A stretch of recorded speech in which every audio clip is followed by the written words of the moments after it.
The mountain ranges are sometimes so high that it is very difficult to cross them. So there are narrow passages or gaps between the mountains. These are called passes. सी mountains के बीच में जो रास्ता रहेगा जाने आने के लिए उसको क्या बोलेंगे आप? पैसेज बोलेंगे. और ये क्या है? पब्लिक को हेल्प करती to cross the roads cross करने के लिए, रास्ता इधर से उधर जाने के लिए ये पैसेज हेल्प करेंगे. और इसके एग्जाम्पल्स है, देखिए, Hindu Kush and Sulaiman in north west of India in Pakistan. Okay, have passes such as Khyber and Bolna is also the examples of the passes. Now valleys, the low laying area between two mountains.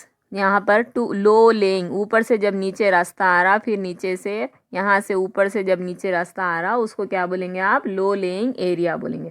और ये कैसे form में रहेंगे बच्चों? ये curved form में रहेंगे, curve shape में रहेंगे. और इसके अंदर से बाज़ वक़्त क्या होगा? रिवर्स भी फ्लो होंगे. सो the reverse makes the valleys fertile. Okay, और रिवर्स की वजह से ये फर्टाइल लैंड होंगे. यहाँ पर जो लैंड देख रहे हैं आप वो बिल्कुल फर्टाइल लैंड रहेंगे. So Kashmir, Himachal Pradesh and Switzerland had beautiful valleys. आप कश्मीर या नहीं फिर स्विट्ज़रलैंड या हिमाचल प्रदेश में अगर जाएंगे तो आप वहाँ पर different kinds of beautiful valleys दिख रही हैं आपको. Okay, plains are comparatively flat lands with gentle slopes. Plains always have a higher population than mountainous regions because it is easier to build cities and grow crops in plains. They are not too high above from the sea level. The Indo-Gangetic plains of North India were formed by Indus, the Ganga and its tributaries. Okay, so plains जो रहेंगे बच्चों कैसे रहेंगे? वो ज़्यादा high भी नहीं रहेंगे और बहुत ज़्यादा लो भी नहीं रहेंगे, बल्कि इसमें सिर्फ जेंटल थोड़ा सा स्लोप रहेगा और ज़्यादातर ये फ्लैट रहेंगे. ओके, एंड प्लेन्स ज़्यादा पॉपुलेशन भी ग्रो कर सकते. ओके, उसके ऊपर जाके अपन इजीली रह सकते, सिटीज़ ग्रो कर सकते. ओके, सिटीज़ को बिल्ड भी कर सकते वहाँ पर. And they are not too high above the sea level, और सी लेवल से भी बहुत ज़्यादा हाई नहीं रहेंगे वो लोग. और इसके बेस्ट एग्जांपल्स क्या है? The Indo Gangetic plains of north India formed by the Indus से बने हुए हैं ये, और Ganga and their tributaries. Now let us discuss about the deserts, that is it also our land form. Deserts are dry places with very little rainfall. Very few plants can survive the heat and the dryness. Only some plants such as the cacti, which can store water in their thick stems, grow there, and deserts can be rocky or sandy.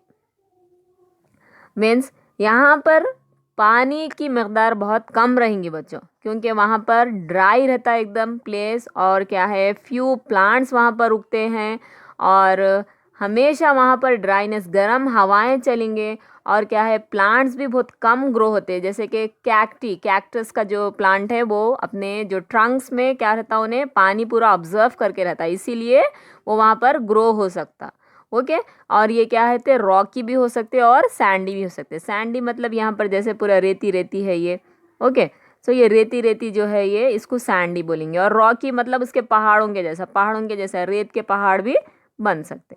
So the Sahara desert and the Kalahari desert in Africa are the deserts in our South America, and the temperatures in the Sahara can go up to 55 degrees Celsius and drop below freezing point. The Gobi Desert in China is a cool desert. Western Australia is also a desert. Okay, so Kalahari और सहारा dessert क्या है? ये third dessert अपने India का है. The Sahara and the Kalahari desert Africa का है.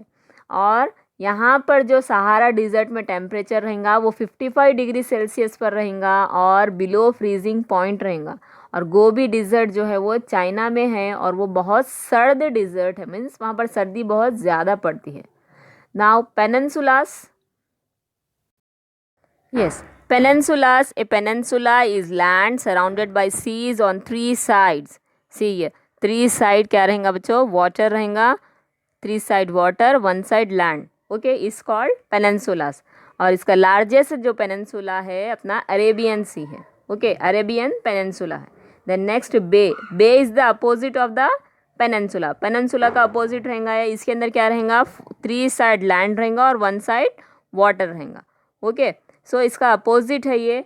और इसके जो एग्जाम्पल्स है वो bay of Bengal and the bay of Biscay near France are the examples of the beige.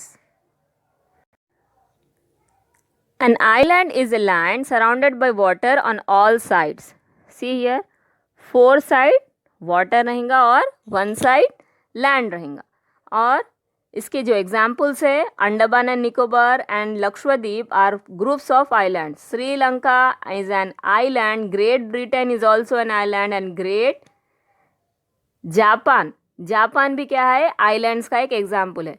और इसका वर्ल्ड का जो बिगेस्ट आइलैंड है वो ग्रीनलैंड है. Now next, lakes. Lakes are water bodies surrounded by land. There are many lakes in Canada, USA and Europe. The Caspian Sea is not a sea, it is actually a lake, the largest lake in the world. So Caspian Sea जो है वो भी lake है actually. Okay, मगर उसको क्या बोलते हैं, समंदर है बोल के बोलते, मगर वो समंदर नहीं है बल्कि एक लेक है.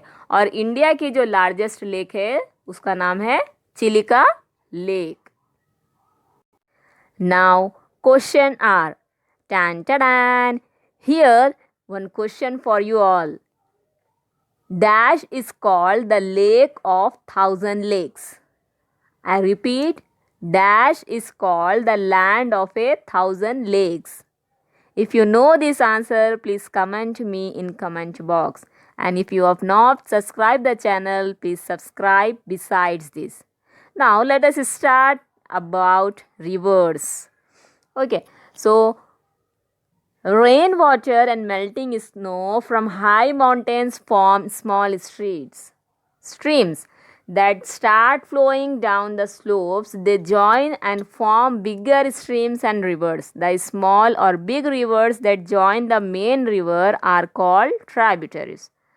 So here रेन वाटर, बारिश का जो पानी रहेगा, और मेल्टिंग स्नो, और कहाँ से मेल्ट होगा वो स्नो, ग्लेशियर्स या स्ट्रीम से या माउंटेन्स से. ओके, माउंटेन से जो पानी बह लेते आएगा वो स्मॉल स्ट्रीम्स में आएगा. फिर उन लोगों क्या होंगे, स्लोप्स में, नीचे के स्लोप्स में बह लेते हुए आएंगे. और जब वो लोग स्ट्रीम से एक रिवर में ज्वाइन होंगे, okay, then the river join the tributaries. मतलब ट्राइब्यूटरीज क्या रहते हैं, रिवर्स के बड़े बड़े हिस्से रहते. And the example is the Yamuna is a tributary of Ganga. ठीक है, यमुना का जो पानी आएगा वो यमुना ट्राइब्यूटरी का रहेगा जो कि गंगा में बह लेते हुए आएगा. So the rivers flow down mountains very fast. Okay, mountain से जो पानी आएगा वो स्पीड में आएगा. Once they enter the plains they flow slowly. They deposit fertile soil on the plains. Finally, they join the sea or oceans, forming a delta or an estuary. Okay, अच्छा, river के mouth के सामने आके क्या होगा बच्चों, delta form होगा. Delta जैसे कि कीचड़, मट्टी, कंकरे, वो सब आके एक जगह ठहर जाएंगे रिवर के माउथ के सामने, मुंह के सामने. उसके आके ये सब चीज़ें जम जाएंगे और उसमें से वो कीचड़ मट्टी में से भी वो लोग जो रास्ता बनाएंगे उसको क्या बोलेंगे, डेल्टा बोलेंगे. We will be discussing later in detail now. Okay, then waterfalls. During its course, a river sometimes falls from a great height, forming waterfalls. Okay, the Hogenakkal and Shivasamandar falls on river Kaveri. Nigeria falls on river Niagara, and North America and Victoria falls on river Zimbabwe in Africa are a few well-known waterfalls. So ये examples है waterfall के. So waterfall जो होगा, river sometimes falls from a great height, मतलब बहुत ऊंचाई से पानी बहेगा, तो उसको क्या बोलेंगे, waterfalls बोलेंगे. Now let us discuss about the deltas. Now again one more question is there for you all. The dash carries more water than any other river in the world. So Previously also I have asked one question for you, that was the answer for that 1000 lakes is Finland. Finland is called the land of 1000 lakes. Now again you have to give this answer in your comment box. Then now we are going to discuss about the deltas. A river slows down before entering the sea or any other water body known as the mouth of the river. जैसे कि मैं अभी discuss करी थी कि river के mouth से पहले पानी आके क्या होगा, कीचड़ मट्टी हुए सब जम जाएगा.